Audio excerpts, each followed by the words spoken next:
Coucou tout le monde, j'espère que vous allez bien. On se retrouve aujourd'hui pour la vidéo Re-Makeup de ce mois de février. Vous savez peut-être que c'est devenu maintenant vraiment une série sur ma chaîne. Donc une fois par mois, je vous fais comme ça en fin de mois une vidéo dans laquelle je réutilise les produits, les nouveautés que je vous ai présentées tout au long du mois, tout au cours du mois. Je vous reparle pas forcément de mes coups de cœur, je vous reparle un peu de tout. Parfois j'ai changé d'avis sur les produits, parfois j'utilise les produits un petit peu différemment. Aujourd'hui on va réutiliser le fond de teint Good Apple, mais je vais l'utiliser un petit peu différemment. Je vous refais un deuxième look avec une palette, enfin voilà. Vraiment l'idée de ces vidéos, c'est de se poser et de réutiliser au moins une seconde fois avec vous les nouveautés que je vous ai présentées. J'essaye comme ça de trouver de temps en temps des idées de vidéos dans lesquelles je ne vous présente pas forcément des nouveautés, même si ces derniers temps, il y en a eu beaucoup. Il y en a même eu plus que ce que je voulais à la base. Mais il y a eu tellement de belles choses qui sont sorties que bon, voilà. Bref, si vous avez envie de voir quels produits j'ai réutilisé, ce que j'en pense, parce que peut-être que parfois j'ai un peu changé d'avis, comment j'ai fait ce look-ci, eh ben restez avec moi. On y va, on attaque. Ma base à paupières est déjà mise. C'est celle de chez Essence, la Prime Like a Boss, que j'aime toujours autant, qui est presque terminée. Et j'ai fait mes sourcils. Et pour les yeux, aujourd'hui, on va réutiliser la Blend Bunny, la All Done Up palette de Blend Bunny Cosmetics. C'est une des palettes que j'ai le plus utilisée ces derniers temps et que j'ai le plus appréciée. Honnêtement, voilà, il y a des soirs comme ça, je me dis, tiens, qu'est-ce que je vais utiliser demain? Et à chaque fois, je reviens sur elle parce que l'harmonie, c'est tout ce qui me parle. J'aime beaucoup.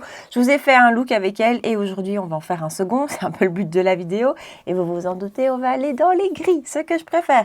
Donc je vous rapproche, j'ai oublié de vous rapprocher et on fait ça. Donc je vous avais dit, ce que je te trouvais génial dans cette palette, c'était l'organisation déjà des fards qui était hyper facile, où vraiment il suffit de travailler en colonne. Néanmoins, aujourd'hui je vais quand même prendre une touche de ce fard-ci ici qui s'appelle Natural et je vais prendre un pinceau A11 Ariel Morphe et je vais appliquer ça en couleur de transition. J'utilise cette teinte-ci plutôt que la plus claire de la rangée des gris parce que celle-là est vraiment très claire, presque blanche.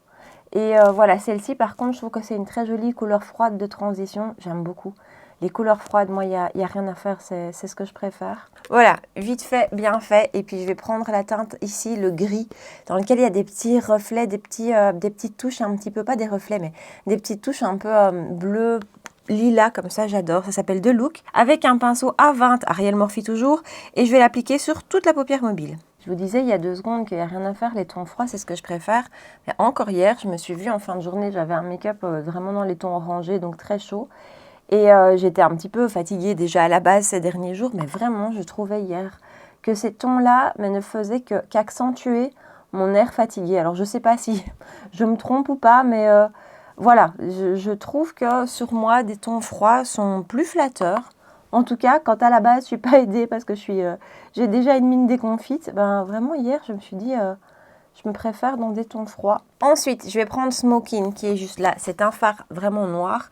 Et ça, c'est la rangée avec laquelle il faut être prudent, entre guillemets, dans cette palette. Cette rangée-ci, vraiment de fards les plus foncés, les plus intenses. C'est très, très bien pigmenté. Donc, j'y vais avec un pinceau E33 de chez Sigma. C'est beaucoup plus précis et c'est surtout un pinceau très fluffy, très souple. Et je vais commencer à intensifier mon coin externe. Voilà. Ensuite, je vais prendre Accentuate qui est juste là, donc qui est le lumineux de la rangée, un lumineux gris argent, enfin argent, allez fais focus, regardez ça, j'ai à peine déposé mon doigt et je vais appliquer ça sur, oh là là, il y a des fards comme ça, c'est tellement satisfaisant quand on les applique, vous voyez ce que je veux dire, ce moment comme ça où on le dépose et voilà pour ce lumineux, il est juste magnifique. Je vais prendre une touche de celui-ci, ici, que je vais mélanger super délicatement avec le noir et je vais retravailler encore un petit peu le coin externe, le préciser puisque là on va aller un peu fondre les deux teintes qui viennent de se déposer. Ensuite je vais reprendre mon gris qui est juste là qui s'appelle The Look avec un pinceau, ça c'est un pinceau Wayne Goss 02 et je vais repasser ça pour tout fondre dans le creux de paupière. Et ensuite, je vais prendre Knockout, donc il est blanc, il est quasiment blanc, celui-là, A29 Ariel Morphe. Et je vais juste délicatement fondre un petit peu les bords de la teinte de transition, de la teinte de creux de paupière. Petit rat-cils avant de passer au teint. Maybelline Tattoo Liner 901 Intense Charcoal en muqueuse et en rat-cils supérieur. Victoria Beckham en teinte H. C'est un beau gris mat. Et on va passer au teint. Alors on va faire des tests un petit peu aujourd'hui. C'est d'ailleurs toujours un petit peu le but de cette vidéo, c'est de réutiliser les produits un peu différemment. Base, aujourd'hui on va utiliser Alicia Keys, Keys Soul Care, le Let Me Glow Sérum Illuminateur Coup d'éclat. C'est un des seuls produits lumière, on va dire, parce que c'est un produit lumineux, que j'aime sur moi et qui convient à ma peau grasse. Alors, qui convient à ma peau grasse, c'est pas lui clairement qui va empêcher mes brillances, mais il ne les aggrave pas et je trouve son rendu sur la peau magnifique. C'est vraiment un super beau produit. Voilà, moi c'est le seul que je retiens dans tous mes produits, dans toutes mes bases de teint, même si à la base c'est un sérum mais qu'on peut utiliser en base de teint. C'est le seul que je retiens vraiment avec ce côté lumière que j'aime beaucoup. Et on va utiliser ça parce qu'aujourd'hui on va utiliser le fond de teint un peu différemment. Vous voyez, c'est très lumineux, mais c'est pas gras et c'est pas métallisé comme le Hollywood Flawless Filter. Et je trouve le Hollywood Flawless Filter plus épais aussi en texture. Ça, c'est vraiment comme un sérum et ça vous donne un de ces glows. C'est juste magnifique. J'ai regardé hier un produit un petit peu équivalent de la marque SAIE. Je ne sais pas si vous l'avez testé. J'hésite très fort parce que je sais que c'est pas ce que j'utilise le plus, mais en même temps, j'ai très envie de tester. Bon, c'est pas le but de ces vidéos, mais on va quand même tester une nouveauté. Alors, ne me demandez pas encore ce que j'en pense parce que ce sera aujourd'hui le 3e jour de test, mais on en reparle dans ma prochaine vidéo nouveauté, la première vidéo nouveauté du mois de mars déjà. D'office, je vous en parle, mais il me faut me laisser le temps de le tester. C'est le baume de chez R.E.M. Beauty. C'est quoi son nom exact? Le Cooling Blurring Under Eye Balm. C'est un baume qui est censé flouter votre contour de l'œil, l'hydrater en même temps et vraiment venir lisser quand vous appliquez l'anti-cerne. Alors d'un point de vue texture, c'est très spécial, c'est très frais, c'est un peu, vous voyez, c'est une texture gel, c'est hyper agréable. Attendez, je vais essayer de vous montrer. C'est hyper agréable. Et je vous dis, je l'ai testé, je crois que ce sera la 4e fois aujourd'hui. Je le teste à chaque fois avec des anti-cernes différents. Le premier jour, j'en avais mis peu, très peu même. Et je me suis dit, oui, bof, enfin voilà. Par contre, les 2 jours d'après, j'en ai mis une quantité un peu plus généreuse comme je suis en train de le faire maintenant. Et j'ai adoré le rendu.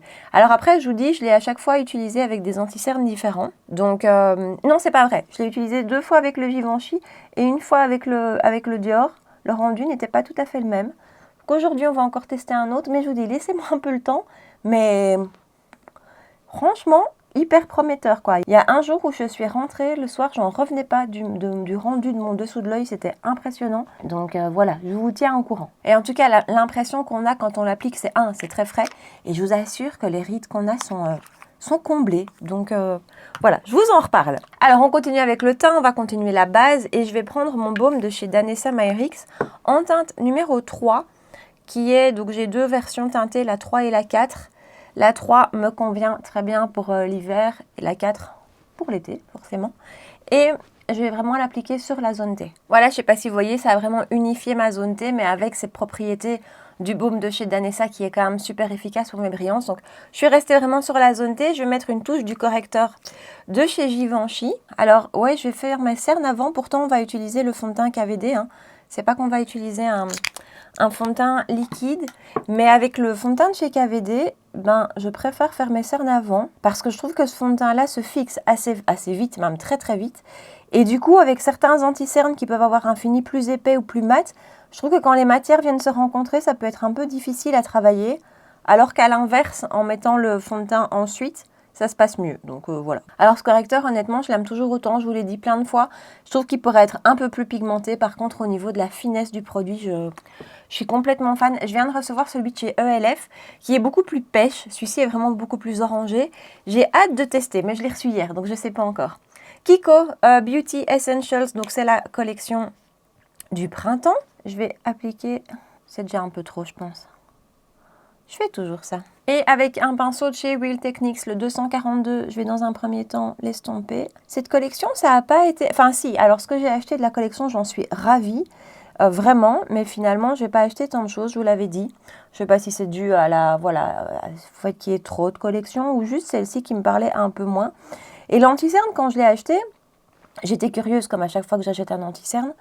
Mais honnêtement, voilà, je me disais pas ça va être un gros coup de cœur parce que chez Kiko, j'ai jamais eu de coup de cœur anti-cerne. En plus, à l'application, il est vraiment trop blanc. Alors après, par contre, il oxyde hein, et ça va mieux.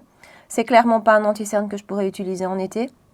Mais pour l'instant, ça passe. Je vous avais dit, voilà, au niveau des teintes, on n'en parle pas, c'est vraiment trop peu. Mais par contre, je ne sais pas si vous aviez lu mon commentaire épinglé sous ma vidéo Kiko, mais la tenue de ce truc, c'est bluffant. J'en ai remis un petit peu et cette fois-ci, je viens l'estomper avec une éponge. C'est une éponge de chez ELF. Les éponges anti-cerne, elles sont géniales, ces éponges. Je vous les conseille vraiment. C'est la première fois que j'estompe cet anti-cerne au pinceau et c'est pas ce que je préfère. J'en reprends un tout petit peu sur ma main et il faut vraiment, il est vraiment bien pigmenté. Il est un petit peu épais en texture. Il est vraiment extrêmement bien pigmenté, mais je trouve qu'il a une plus jolie couvrance et un plus joli rendu appliqué au doigt. Voilà, je vous dis, c'est la première fois que je vais le tester au pinceau. Et comme quoi, ça fait beaucoup. Hein. Les outils quand on se maquille, les pinceaux, les éponges. Alors les éponges, je trouve que ça ne change pas forcément le rendu selon le type d'éponge, quoique. Mais par contre, au niveau facilité d'application, il y en a des plus souples et compagnie, ça c'est plus une question de goût. Mais les pinceaux, ça fait beaucoup. Et ici, c'est vraiment une texture qui est plus belle, je trouve au doigt. Mais vous voyez, le côté fort clair, ça grise. Enfin voilà, moi je le trouve quand même un petit peu clair. On continue donc le nouveau fond de teint de chez KVD, le Good Apple Liquid Serum Eye Coverage, quelque chose comme ça, que j'utilise en teinte Light 18. Qui est, ça va pour maintenant, mais honnêtement, j'aurais pu prendre une teinte un peu plus foncée parce que j'aimerais bien pouvoir l'utiliser en été et ça va être trop clair. Pourtant, Light 18, je suis pas dans les plus clairs. Donc ça, je vous l'avais dit, faites attention quand vous choisissez votre teinte. Je trouve qu'elle teinte très claire, mais ce fond de teint, ça a été un coup de cœur quand je vous l'ai présenté et c'est resté un coup de cœur. Je le portais encore avant-hier, pas exactement hier, avant-hier. Et il est vraiment, vraiment très beau et il a une tenue qui est impeccable. Et aujourd'hui, en faisant ce que j'ai fait, donc en mettant le baume d'Anessa vraiment sur le centre du visage, c'est quelque chose que j'ai fait beaucoup l'été passé parce que voilà, ma zone T est vraiment la zone qui brille le plus chez moi, hein, où vraiment c'est critique presque. Et en faisant ça, ça me permet d'utiliser mes fonds de teint liquides et en même temps d'épargner un petit peu ma zone T. Vous voyez que j'y vais pas trop, que j'essaye vraiment de me concentrer sur l'extérieur du visage et que finalement, même si ce fond de teint-ci est super bien couvrant, mais ça choque pas en fait. Même si sur la zone T, j'ai moins de couvrance, je trouve que ça choque pas. Et voilà, et ce fond de teint-ci, il a un rendu sur la peau que je trouve magnifique. Il a une tenue que je trouve sublime. Je l'adore. Et là, j'en ai mis moins d'une pompe. Hein. Et vous voyez comme c'est magnifique. Et encore là, je trouve qu'on n'est pas à une couvrance totale. Je trouve qu'on est à une couvrance moyenne plus. Mais je vous l'avais montré dans la vidéo. On peut le moduler et on peut vraiment arriver à quelque chose de super couvrant. Et même le fait qu'on rajoute une couche et que vraiment on arrive à cette haute couvrance, ça n'altère pas sa tenue. Ça ne le fait pas bouger davantage. J'adore ce fond de teint. Je vous montre son rendu d'un peu plus près, encore une fois. Mais vraiment... Je trouve qu'il floute les pores. Vraiment, il donne un grain de peau lissé. C'est hyper unifié. C'est même pas unifié, c'est hyper couvrant. Mais moi, je trouve ça magnifique. C'est très beau. Ça tient super bien. Le rendu sur les pores, je vous le dis à chaque fois, mais moi, mes pores ici sont très apparents. Alors, sur une partie, on a le baume de Danessa qui a aussi un petit côté floutant, mais moins que le Good Apple. Mais ici, par exemple, c'est le Good Apple. Et franchement... Le rendu sur les pores est juste magnifique. Je vous éloigne et on continue. Ouais, j'ai sorti mes petites oreilles de chat. Voilà, j'ai retrouvé ça. J'ai trouvé ça mignon. Donc aujourd'hui, je suis un petit chat. Bref, on va poudrer le contour de l'œil. Je prends mon miroir et je vérifie. Mais honnêtement, vraiment, cet anti-cerne, il a une tenue. C'est impressionnant. Dans les premières minutes, il file peut-être un petit peu dans les rides qui sont ici. On le replace et c'est bon. Ici, je le repoudre. Je l'ai déjà retesté poudré. Ça s'était forcément super bien passé. Mais je l'avais aussi retesté non poudré. Et je vous confirme, très très belle tenue, quoi. Et il ne marque pratiquement pas. Vraiment, il est très très chouette cet anti-cerne. À part ce manque de choix de couleur, je trouve. Et moi, il n'y a rien à faire là. J'ai un peu arrêté. Je préfère maintenant les anti-cernes un peu plus foncés. Quitte à ne pas avoir ce côté de lumière, mais vraiment plutôt avoir le côté... correcteur, corrigé, je préfère ça en fait maintenant. Donc là, je le trouve un peu trop clair, je le trouve un peu grisonnant sur moi, mais ça passe quand même. C'est son seul bémol, vraiment, c'est ce manque de choix de teinte. Mais pour le reste, couvrance, top, tenue, top, voilà, excellent. On termine le make-up des yeux, je reprends ma palette. Pinceau 03, si je ne me trompe pas, de chez Reefer, ouais, et la teinte grise, le The Look, qui est juste là. Et on va appliquer ça tout le long du ras de cils. Je garde le gris et je vais lui rajouter une toute petite micro, toute mini touche du noir. Et je vais appliquer ça en coin externe. Et je prends un crayon Kiko de la collection de Noël qui a un côté argenté et un côté mat. Et je vais mettre le côté argenté en muqueuse. Et voilà, je viens de recourber mes cils et je vais vous reparler du Sky High, le primer. Je pense que je vous en ai déjà reparlé, tiens, non? De chez Maybelline, ce primer noir qui finalement, quand on l'applique, fait un rendu un peu de mascara. Alors, je vais essayer de vous parler en l'appliquant. Alors, ce mascara, c'est très spécial parce que quand je vous l'avais présenté en vidéo, je vous avais dit que je trouvais que dans le retour caméra, je voyais la différence sur mes cils entre l'œil fait et l'œil non fait. Et en réalité, pas. C'est assez comique quand même. J'arrive toujours pas à comprendre ce qui s'est passé ce jour-là. Mais enfin bref, j'ai continué de l'utiliser beaucoup avec tous les mascaras. Et je trouve que quand même, il est efficace. Vraiment, les bases à mascara, moi, c'est pas quelque chose que j'adore. Et j'ai rarement eu des coups de cœur. J'ai beaucoup aimé une des bases à mascara de chez Essence, que je trouvais assez efficace. Mais j'en ai testé d'autres où, honnêtement, je voyais pas une différence. Et ici, c'est vrai qu'avec certains mascaras plus qu'avec d'autres encore, je vois une différence effectivement et qu'il apporte surtout, je trouve, une courbure qui tient, du volume en plus et il améliore la tenue de mes mascaras. Et ça, par contre, c'est génial aussi. Donc, c'est un petit produit que je trouve assez sympa. C'est pas un indispensable, ça va pas faire un changement révolutionnaire le avec ou sans, mais dans la subtilité, on le voit. Je vais appliquer du coup une première couche du mascara Allure de chez Chanel. Alors, vous savez que je les applique en plusieurs étapes, donc c'était la première couche. Bronzer crème de chez Fenty Beauty, le Cream Cheeks Out, je sais plus quoi, en teinte Butter Biscuit. Ça fait longtemps, je trouve, que je vous ai plus fait de vidéo pépites oubliées. Voilà, je pense que ça va arriver là, tout bientôt, parce que j'ai envie. Et pour le moment, je fais beaucoup tourner surtout mes bronzer crème. J'essaye de les faire tourner, j'ai envie de les terminer, certains, et celui-ci, je l'avais plus utilisé depuis super longtemps, et là, ça fait 2-3 jours que je l'ai ressorti, je le trouve... mais canon, vraiment je le trouve magnifique ce bronzer crème.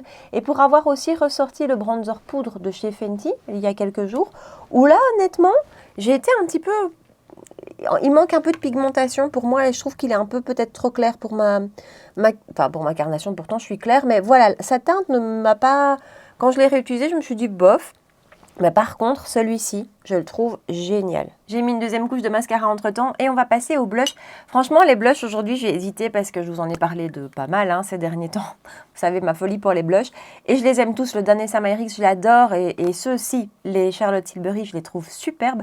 J'ai hésité et puis je me suis dit qu'on allait utiliser une autre teinte du Charlotte Tilbury. Donc ici, c'est la teinte Pillow Talk qui est exclusive sur le site de Charlotte Tilbury.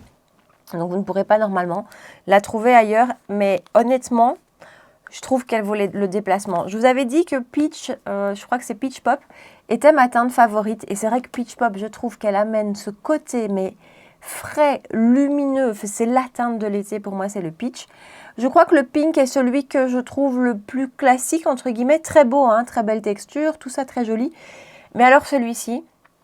je l'adore. Vraiment, je le trouve magnifique. Vous voyez, j'ai juste mis un point. Et malgré tout, c'est suffisant. Je vais peut-être en rajouter un peu parce que je vais venir poudrer.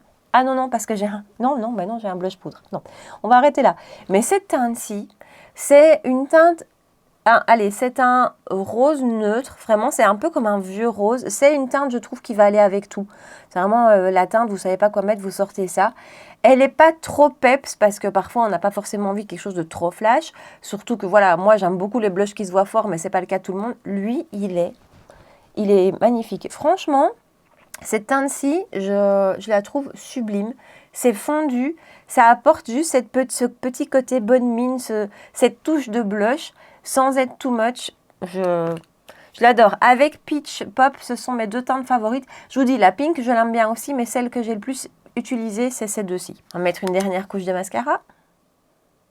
Je poudre avec Huda Beauty en teinte Cupcake et je vais utiliser ma houppette de chez Tati Beauty qui ne se trouve plus. Je vous avais renvoyé dans ma dernière vidéo au compte Instagram d'une de mes abonnées. Son pseudo Instagram c'est de Blonde Powder et elle s'appelle Céline. Enfin, je vous avais parlé d'elle, je vous invite à retourner voir ma vidéo parce qu'elle avait partagé un TikTok, je pensais que c'était un réel mais c'était un TikTok, dans lequel elle partageait l'astuce d'une maquilleuse pro pour appliquer le mascara. Alors c'est une astuce qui prend un peu de temps, parce qu'il faut d'abord recourber les cils d'une certaine manière et puis il faut passer un petit peigne comme ça entre chaque étape de mascara. C'est pas forcément ce qu'on a le temps de faire tous les matins, mais je vous assure que je trouve que ça fait une différence. Encore une fois, je vous invite à aller voir son réel parce que moi je trouve que ça fait une super belle différence. Et quand, voilà, au quotidien, des jours comme aujourd'hui où j'ai pas forcément le temps de traîner parce qu'après je bosse, je dis pas que je fais toute la routine, mais par contre maintenant, entre chaque étape mascara, je passe ce petit peigne pour retirer l'excédent de matière et je trouve que vraiment, ça fait une grosse différence.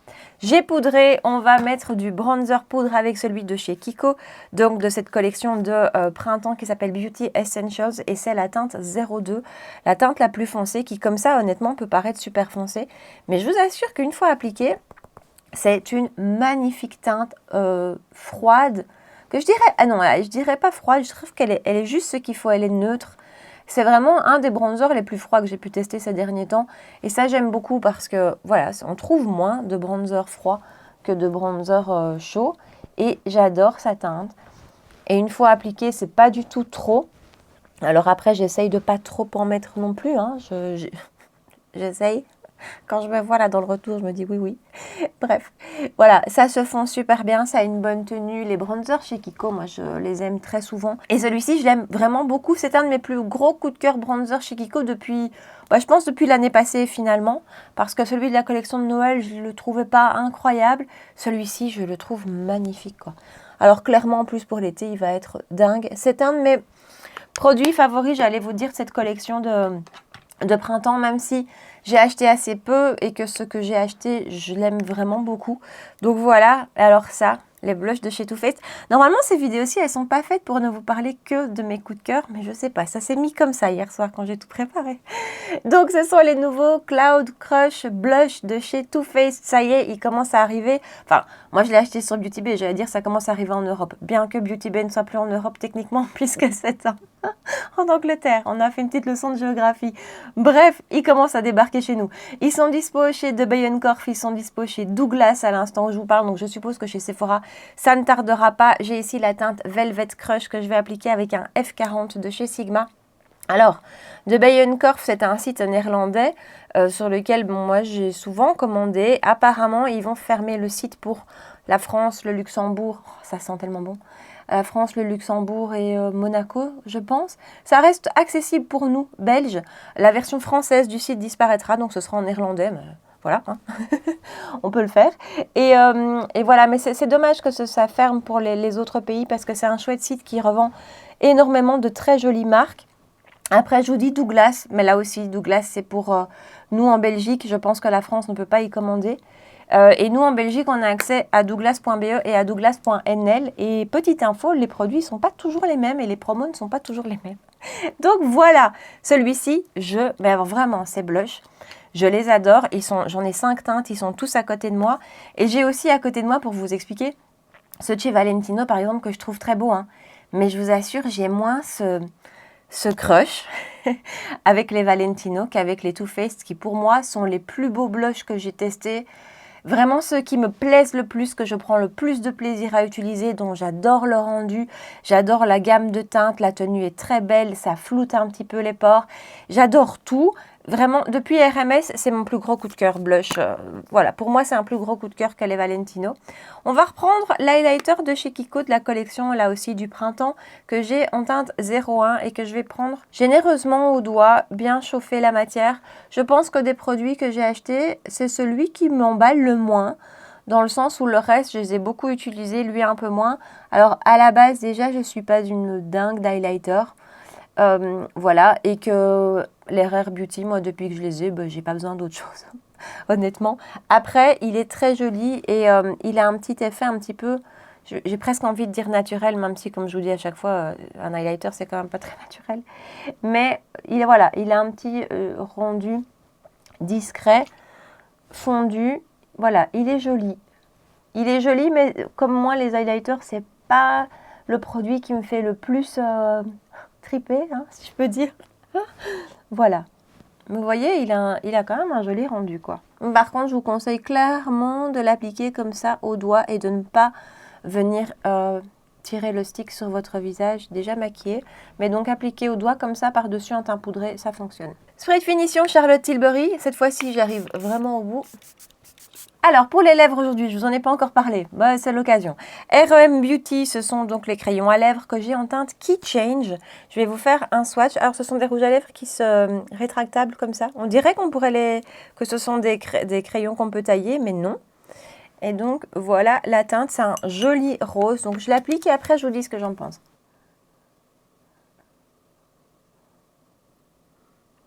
Et voilà son rendu. Alors, ces crayons à lèvres, j'ai pas envie de dire qu'ils sont secs parce qu'ils sont pas secs, mais ils sont pas crémeux non plus.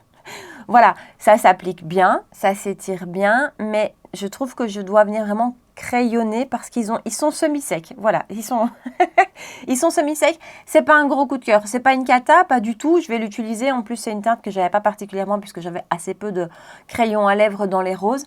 Mais je vous ai déjà parlé 100 fois de ceux de chez Essence, de ceux chez Catrice qui coûtent 3 €.